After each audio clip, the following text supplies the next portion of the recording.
Welcome to One Word a Day. I'm Sophie, your pilot into the universe of Chinese. Today's animal character is Lu. So finally, we graduated from the bug group. Now we're entering into this four-legged big animal types. Okay, Lu, deer, is today's character, and I'm showing you actually three historical phases of how this concept of was depicted because we all know Chinese logographic, right? So how Chinese express lu, we have seen yang and niu, the lamb or the ox in our language, which are pretty abstracted because these are animals close to our lives. Versus lu is wild animal. We regular Chinese don't really encounter deer that often, all right?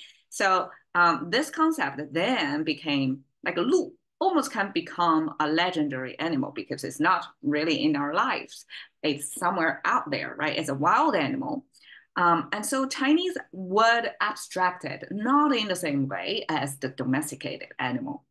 We got more strokes, that is to say, because we want to depict it as much as possible. So here you can see this top left corners, four different versions of how ancient Chinese depict Lu, the deer.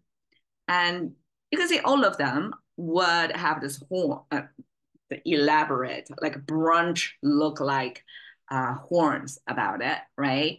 Um, and it really looks like caveman painting, right? But we can see the feature is even if you don't speak the language, if you see the image, it's almost like look, yeah, it's as close to logographical as possible. It's abstraction to a good degree, but it's still recognizable of its physical existence. Okay, now this part is what I call mid-history.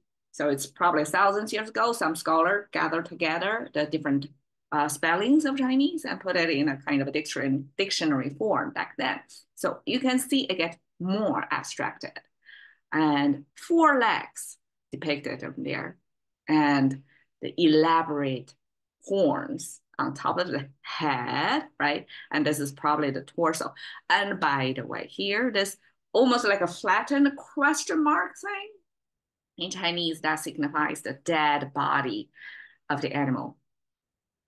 So, I mean, there is such a, I mean, in this character, it was recycled, but it may not mean death in here. But it's happened to be one character that's depicting the body of an animal because this big bulge thing is the head and one is not moving when it's lifeless. The rest of the body looks like flat in there. But here, obviously, is not. It doesn't mean that. Just want to point out.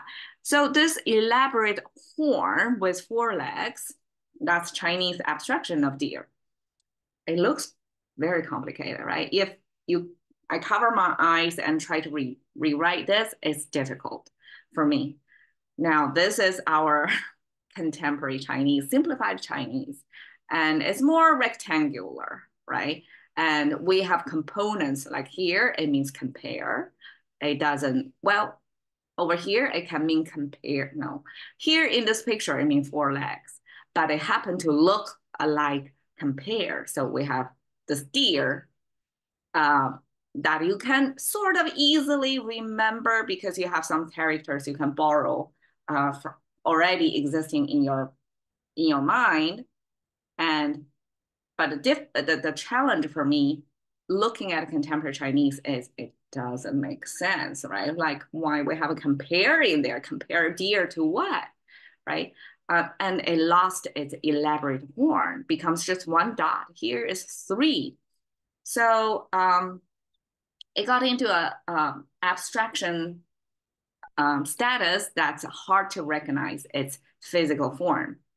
But that's the abstraction way I remembered it. I'm so glad I can come at least to see this and check out the ancient way of how deer was rendered. Okay, so Chinese expressions about deer, two famous ones. One is 指鹿为马. Okay, 指鹿为马 is a Chinese ancient way to say gaslighting. Basically, it's based on a story that's supposedly historically true. That some emperor or the the ass kissing assistants of the emperor saying pointing to the deer in the court because deer is kind of exotic, right? And probably the court could pet a deer, I guess, and pointing to the deer, say that's not a deer, that's a horse. And that, I guess, as an emperor actually say that. And this emperor intentionally point a deer to say it's a horse to test out who in the courtroom of his would agree with this obvious fake news. People who sign up, like cited, oh yeah, this is a horse, not a deer, are those who are loyal. Like they bend the reality to fit the emperor's will. Okay. Those who stick with reality to say, no, that's not a horse, that's obviously a deer. You are wrong. Whoever has the guts to say otherwise are going to be killed or kicked out of the ruling system. So that's a testing way. And later on, 指鹿为马, then because this is such a shocking way, right? Uh, to do the filtering, sort of filter out people who don't agree with you by gaslighting them. Not even gaslighting, I guess. In this case, is make it obvious, like you stating wrong things, and to test out whoever sided with you. And the second expression is 逐鹿中原. 逐鹿中原, chasing a deer in the middle plains. So 中原is Chinese, I guess, as a culture. That's the place near Yellow River. And that's the main, the starting point of the civilization known as the Chinese civilization.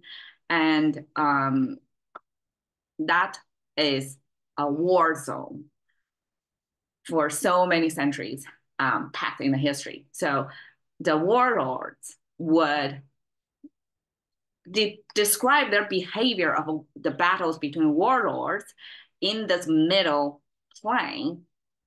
Okay, I guess you can picture Game of Thrones kind of things played out through, thousands of years in China. This the birthplace of the Chinese civilization, which is kind of a flat agricultural place, but suffered from flooding and drought, seasonally, periodically, and then whoever wants to take a piece of it, and you have to fight your way to the throne, basically. So that's Game of Thrones in Chinese, and people would compare that behavior to a deer hunting activity, as if you're chasing the deer throughout the middle plain, that you're seeking to dominate, to win the war, to kill the opponents and become the winner of the whole, to become the ultimate ruler of the land. So that's 逐鹿中原. And there you go. I appreciate, oh gosh. So, in the abstraction of the horns, I would think, okay, these are the two size ones, but the two little horns in the middle was abstracted into one dot in the middle because otherwise it's too many out there. That's my thinking, that this is a beautiful animal. I hardly appreciate because I hardly see a male deer actually like confronting me like that. So this animal stare is fascinating. And I hope you all enjoy this episode. There you go.